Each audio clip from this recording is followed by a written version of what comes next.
Hi everyone, welcome back to my channel. This is day 7 of my mandala series.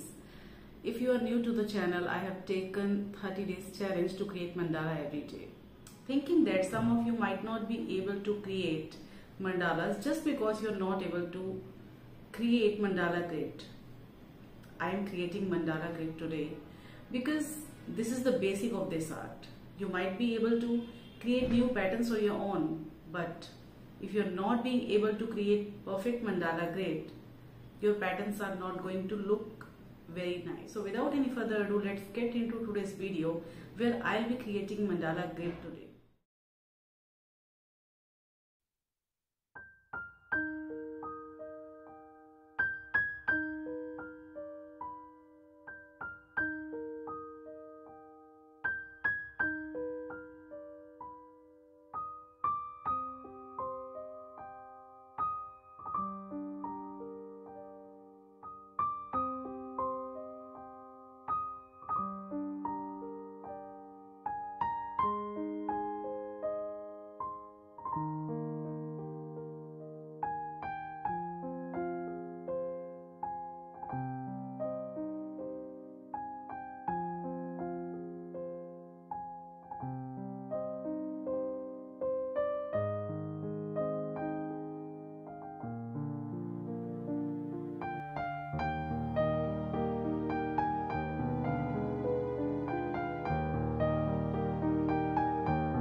hope you enjoyed today's video, and if you did, please hit the like button and post some beautiful comments for the video, because I know you want me to stay motivated for next few days. See you in my next video. Till then, take care. Goodbye.